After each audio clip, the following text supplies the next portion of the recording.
구직을 시도한 경력 단절 여성이 무려 34만 명 정도 된다고 합니다. 출산하고 왔더니 한 50%의 고객들이 그냥 다 떨어져 나와버리더라. 왜 난 다른 사람보다 더 힘들고 더 불행하지? 취미로 시작해서 그 취미가 특기가 되고 월 수입이 280에서 300만 원 정도 돼요. 분명히 한 5년 뒤, 10년 뒤에는 어마어마한 부가가치가 있을 거라는 생각을 조금 하실 필요가 있어요. 내가 나아갈 수 있는 그런 변화의 방안을 찾아야 되는 거예요.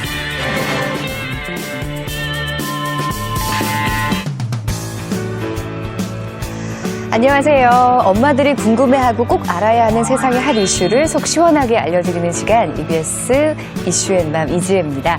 자, 오늘도 반가운 두 분과 함께합니다. 조선미 교수님, 최재현 씨 나오셨습니다. 어서 오세요. 네, 안녕하세요. 네, 반갑습니다. 주변에 보면요, 요즘 뭐 결혼이나 육아 문제로 인해서 일을 쉬고 있는 경력 단절 여성들이 많이 있는데요. 한국정보화진흥원의 조사 결과에 따르면 2013년 1월부터 2014년 6월까지의 구직을 시도한 경력 단절 여성이 무려 34만 명 정도 된다고 합니다. 근데 이 중에서 재취업에 성공한 경우는 한 절반 정도밖에 안 돼요. 한 17만 명 정도 된다고 하더라고요. 보통은 그 아이를 낳으면서 다니던 직장을 자의반, 타의반으로 많이 그만두시는 것 같아요. 근데 일단 다시 일을 하려고 하면 네. 특히 그 이전에 일을 계속하는 건 굉장히 어려운 일인 것 같아요. 그러니까 아이들이 이제 자라면서 이제 본격적으로 이제 교육비 지출이 시작되는 그 시점에서 네. 돈을 써야 될 곳은 많은데 이제 일자리는 줄어들고 있으니까는 이제 당연히 주부 입장에서는 어떤 일자리를 갖다가 이제 또 알아보게 되는 수밖에 없는 것 같아요. 그렇죠. 그래서 오늘은요, 그동안 아내로서, 엄마로서 열심히 살아왔지만, 이제는 나만의 일을 가지고 싶다 하는 분들을 위해서 당당하게 앞치마를 벗고 자신의 일을 찾을 수 있도록 도움을 드리기 위한 시간으로 준비해봤습니다. 도움 말씀 주실 두 분이세요. 상업상담 전문가 강종원 선생님, 그리고 소통 전문가 이민영 선생님 나오셨습니다. 네, 반갑습니다. 반갑습니다. 아, 물론요, 엄마라는 이름도 누군가의 아내라는 이름도 참 소중한데요. 그렇죠. 네. 어느 순간 내 이름을 좀 잃어버렸다라고 느끼시는 분들이 많이 계시더라고요.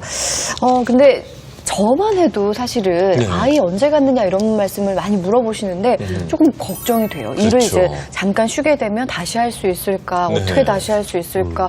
좀 염려가 많이 되는데 아내분도 운동하셔서 네. 좀 고민이 많이 되셨을 것 같은데요. 일종의 선택을 받는 이제 프리랜서 직업이라고 볼 수도 있는 부분이 있는데 네.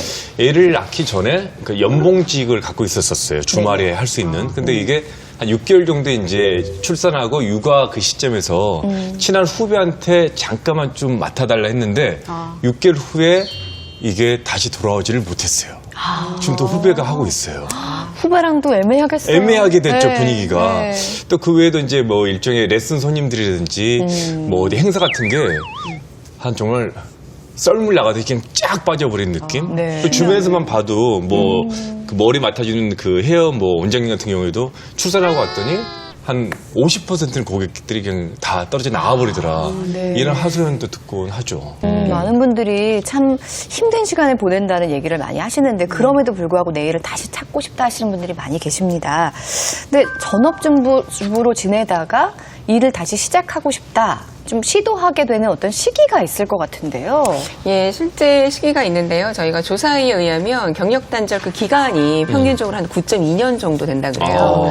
근데 9.2년은 생각 딱 해보시면 느낌이 딱 오시죠? 왜 네. 결혼하고 아기 낳고 애가 이제 초등학교쯤 들어갈 때, 네. 야, 나 이제 한번 시작 한번 해봐야겠다. 이제 이 기간인데, 참 이 기간이 결코 이제 짧지 않은 시간이 되는 거죠.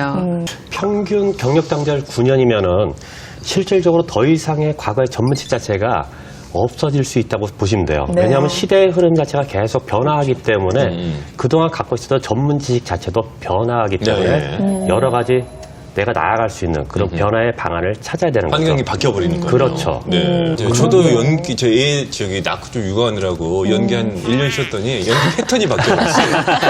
굉장히 자연스러운 연기가 돼가지고 그렇죠. 제가 좀 한가해졌어요. 힘들어요. 예. 아, 진짜 방송 환경도 굉장히 많이 달라지기 때문에 요즘 세상이 정말 많이 바뀌고 있는 만큼 다시 뭔가 일을 시작하려고 하는 분들에게 어려운 상황들이 펼쳐지고 있는데요. 그래서 많은 고민이 있는 분들에게 도움이 되지 않을까 싶어서 좀 성공 사례를 준비해봤습니다. 자, 오늘 소개해드릴 분은요. 평균 경력 단절 기간인 9년 동안에 이렇게 아이 보고 집안일 돌보다가 이제 자신만의 일을 찾아서 평소에 좋아하는 자기 취미이기도 했던 바느질을 통해서 자신만의 일을 찾은 경우라고 하거든요. 한번 만나보시죠. 안녕하세요. 어서오세요. 움직이는 공방 김윤지입니다. 결혼 후 9년간 전업주부로 육아에만 전념하던 김윤주 씨. 문화센터에서 취미로 시작한 퀼트가 바느질 공방의 토대가 되었습니다.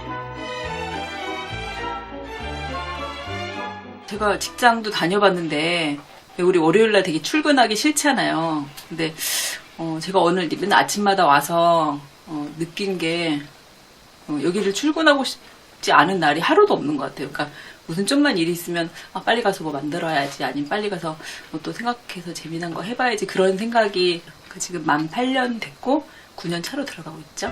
어서와. 안녕하세요. 오후반 수강생들이 하나둘 모이는 시간.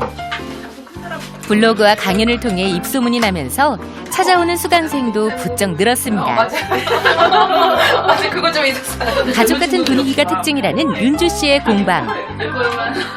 너무 예쁘다고 불러보고 다. 일단 선생님이 너무 좋으시고요. 같이 여기서 배우면서 수다 떨면서 뭔가 만드는 이 시간이 너무너무 즐겁고 공감도 하고 이제 많이 배우고 있고 맛있는 것도 많이 주시거든요. 맨날 오실 때마다. 이제 본격적인 수업이 시작되었는데요. 수업은 1대1 맞춤 수업으로 진행됩니다. 저희 생활소품이 대부분이고요. 지금 재봉틀로 많이 수업을 하고 있는데요. 저기 보시는 것처럼 커튼이라든지 가방이라든지 뭐 아이들 옷이라든지 엄마가 만들어서 가족들이 같이 쓰거나 아니면 선물할 수도 있고요. 크로스백으로 써도 네. 그동안 공들인 제품이 완성되는 순간인데요. 마음에 드시나요? 네, 딱 마음에 들어요. 원단도 너무 예쁘고 만들기 어렵지 않아서 금방 만들었던 것 같아요. 네. 축하합니다. 윤주 씨가 공방의 학생들에게 수료증을 전달합니다. 기분 너무 좋아요. 얘들아, 엄마 상 탔어. 이제 말 잘 들어. 그동안 외부 강연도 활발히 하고 공방도 잘 꾸려오셨는데요. 전업주부였다가 다시 일을 시작하신 소감이 어떠신가요? 워낙 만들기를 되게 좋아했었거든요. 근데 이게 저랑 딱 맞고, 제가 일하던 사람이라서 그런지 그냥 취미로 멈추는 게 아니라 얘를 어떻게 해서 얘를 뭔가 또 좀 경제활적인 활동뿐이 아니라 내가 이렇게 자아를 좀 성취하고 싶다는 그런 생각이 되게 간절했던 것 같아요. 수업이 끝나도 새로운 작품 구상으로 쉴 틈이 없는 김윤주 씨. 하지만 그녀는 지금이 가장 행복합니다. 저희 뭐 농담 삼아서는 수업하면 되겠거든요. 시어머니가 이렇게 일을 시키면 저희가 하겠냐 이러면서 꼭 바느질뿐만이 아니라 주부들이 선택하신 그 일이 아마 그렇게 우리 스스로에게 활력을 주고 아마 넘치는 에너지를 줄 거라고 확신합니다. 아, 정말 뭐 예전에 마실 간다라는 얘기 하잖아요. 그러니까 뭐 다 같이 모여서 바느질도 하고 뭐 담소도 나누면서 맞아. 뭔가 다과 파티도 하고 맛있는 거 먹는 사랑방 같은 느낌이 좀 들고요. 네. 그러니까 진짜 자기 좋아하는 일 하면서 같이 뭐 도움 주고 맞아. 가르쳐 주기도 하고 참 좋을 것 같아요. 커피만 마시면서 수다 떠는 게 아니라 네. 그리고 또 무엇보다도 월요병이 없다는 그 자체만으로도 굉장한 것 같은데 네. 그러니까 자기가 좋아하는 걸 갖다가 개발하고 노력하셔가지고 연장선상에서 네. 또 여러 사람들과 같이 함께 이렇게 호흡한다는 그 자체만으로도 돈을 떠나서 정말 행복한 또 가족들한테도 시너지를 갖다 줄 수 있는 그런 것 같아요. 저분 같은 경우는 일단 취미로 시작해서 그 취미가 특기가 되고 거의 특기가 생기다 보니까 또 남한테 보여줄 수 있는 강의까지 가고 네. 이게 완전히 지금 현재는 업이 된 상황이에요. 와. 아주 좋은 케이스라고 말할 좋다. 수가 있어요. 그러니까 정말 주부들 보면 손재주가 아주 대단한 분들이 많이 계시잖아요. 뭐 요즘 뭐 몇 년 전부터 유행인 게 DIY 뭐 가구들, 네. 소품들 같은 거 직접 만들어서 좀 만들고 싶어하는 그런 분들이 네. 많이 계시던데 뭐 이런 분야로 인해서 창업에 성공하기 위해서는 좀 노력들이 필요할 것 같아요. 그렇죠. 순수하게 어떤 제품만을 만들어서 판매하는 것보다는 김윤주 주부님처럼 어떤 모델을 만들고 그 모델을 공동적인 작업을 통해서 트렌드를 양성하는 게 중요해요. 네. 이런 트렌드가 양성이 되고 한 단계 한 단계 나아가다 보면은 강의를 통해서 후배나 여러 부분에서도 점차 넓어질 수가 있는 거예요. 어떻게 보면 전문가로서의 입지가 그만큼 넓어진다는 거죠. 네. 그러면 사실 이렇게 재미도 중요하지만 네. 수입도 중요한데 네. 저분처럼 저렇게 공방도 운영하고 강의도 하시면 한 달에 총 수입이 어느 정도 정당히 들어가야 되는 거 아니에요? 혹시 또 그거 물어볼 것 같아가지고 제가 네. 몰래 조사 한번 해봤는데요. 물어보셨대요. 오. 현재 저기 김윤주 주부님 같은 경우는 월 수입이 280에서 300만 원 정도 돼요. 딱 좋네. 네, 근데 이 수입 자체가 지금 바느질 강의를 시간당 3만 원씩 더 해서 포함된 가격이에요. 네. 근데 꼭 여기서만 국한된 게 아니라 문화센터에서 강의를 할 경우에 보통 회당 15만 원 정도 받으시고 네. 또 이제 창업 상담도로도 가셔가지고 15만 원에서 한 20만 원의 수익을 또 별도로 올리시고 계시는 거예요. 지금처럼 내가 점차 내 자기 개발을 통해 가지고 전문가의 입지를 굳힌다 그러면은 그만큼의 수익이 증가될 수 있는 거예요. 저 이런 종류의 공방 같은 거에 관심 많으신 분들 좀 귀가 솔깃하실 것 같은데요. 근데 사실 처음부터 수입이 많지는 않잖아요. 좀 시행착오도 필요할 거고 투자 비용이라는 것도 맞죠. 있고. 근데 생각했던 것보다 성과가 좋지 않은 경우에는 스트레스도 만만치 않을 것 같거든요. 이거 어떤 마음가짐이 필요할까요? 예, 제가 이제 꼭 그 젊은 분들한테 하고 싶은 얘기가 있는데 처음에 저도 아까 말씀드린 대로 일도 하고 육아도 하고 공부도 하면서 이렇게 자꾸 의문이 드는 거예요. 내가 분명히 잘 살려고 직장도 다니고 공부도 하는데 네. 왜 난 다른 사람보다 더 힘들고 더 불행하지? 어. 그러니까 분명히 2배, 3배 일을 하니까 2배, 3배 행복해야 되는데 네. 힘든 게 훨씬 더 많은 거예요. 그래서 뭐 내가 꼭 이걸 해야 되나? 아침에 애 띄워놓고 가야 되나? 이 돈 벌려고 새벽부터 나가나? 예. 뭐 이런 대우 받으려고 내가 하나 이런데 어느 정도 내가 그 커리어 우먼으로서 좀 만족스럽고 이렇게 느끼려면 이렇게 충분한 경력이 필요하거든요. 네. 그 초창기에는 반드시 이제 고생스러운. 근데 일을 안 하시는 분들이 보면 아 내가 일을 하면 뭐 이렇게 멋진 모습으로 살겠구나 하는데 절대로 그렇지 않고 어느 정도 충분히 경력을 쌓고도 힘든 일이 있거든요. 네. 그래서 초반의 시기들은 초반 현실이 좀 예, 어려울 수 많이 있다. 고생할 수 있어요. 시간이 네. 필요하겠네요. 그렇죠. 저도 이제 대학에서 시간 강의를 할 때 아이를 출산을 했는데요. 네. 1월에 아이를 낳았어요. 그러니까 3월에 개강이잖아요. 그러니까 6주 딱 쉬고 저도 이제 아이고. 그때 일을 했었던 기억이 있는데 저는 아직도 기억이 나요. 16년 전인데 한 달 그렇게 강의를 열심히 하고 통장에 찍힌 돈이 한 28만 원 이렇게 됐었어요. 근데 우리 경력 단절 주부들의 경우는 더 할 수 있다라는 거죠. 한 10년 정도 집에서 쉬시다가 다시 사회에 나오면 어떤 분야든 간에 이분은 사실은 초보자일 수밖에 없는데 그러면그 수입이라는 게 많을 수는 없거든요. 근데 많은 주부님들이 뭐라고 말씀하시냐면 야, 나 그냥 이만큼 덜 쓸래. 타협을 하게 돼버리는 네, 거예요. 맞아요. 그렇죠. 내가 이거 받으려고 여기 이렇게 나왔나? 이제 이런 말씀들 주로 하시죠. 힘드니까. 근데 분명히 한 5년 뒤, 10년 뒤에는 어마어마한 부가가치가 있을 거라는 생각을 네. 조금 하실 필요가 있어요. 네. 그 시기를 네. 견뎌야 한다. 맞습니다. 네. 네. 네, 그런 의미에서 창업 성공 포인트 하나를 딱 짚어준다 그러면요.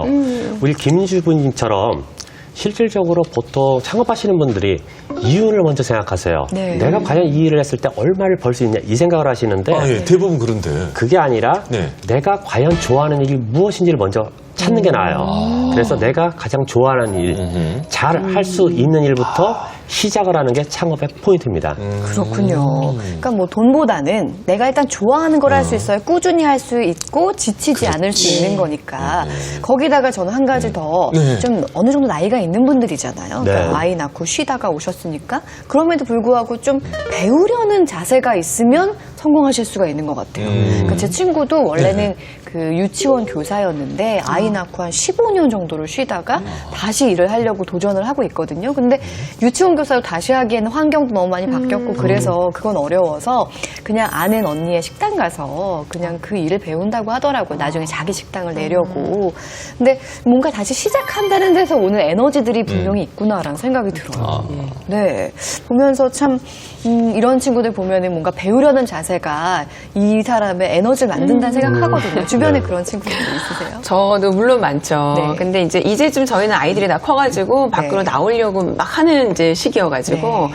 제 친구는 한 10년 정도 집에 있었어요. 이제 애들 키우면서 있다가 너무 이제 심심하니까 애들 학교 간 사이에 동네를 다니다가 동네에 그냥 조그마한 카페가 있는데 거기에서 알바를 그냥 한 거예요. 그냥 뭘 배우거나 이런 생각 없이. 근데 그 카페가 왜 꽃집이랑 같이 하는 카페였었어요. 사장님이 그냥 꽃을 좋아하셔가지고 네네. 꽃을 조그만하게. 근데 그분이 또 꽃을 너무 좋아하시는 분이라 꽃 그림도 같이 그리시더래요. 근데 제 친구가 따라서 한번 그려봤대요. 예. 근데 제 친구가 너무 그림을 잘 그리는 거예요.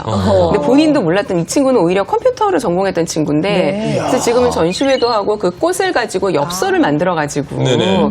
사실 크게 돈이 되지는 않아요. 근데 일단 중요한 게 자기의 그 소질을 발견했다는 것도 정말 중요하고 우리 말씀하신 것처럼 에너지가 생겨나는 거예요, 이 네네. 친구한테. 그러니까 지금 너무 즐거워하면서 그 일을 한 5년 가까이 하고 있어요. 한 달에 얼마 정도 지금 벌고 있다는 그러니까 거죠? 이제 그게 예. 문제인데. 근데 일단은 이 친구가 좋아하고 행복해한다라는 거예요. 그게 저희는 중요하죠. 화이팅을 해주고 싶고. 네. 근데 돈도요, 그래도 한 200만 원 가까이 된다 그래요. 쉽지 않은데요? 라는 네. 거죠. 예. 그래서 너무 즐겁게 하고 있다는데 저희는 항상 화이팅을 해주죠. 네. 예.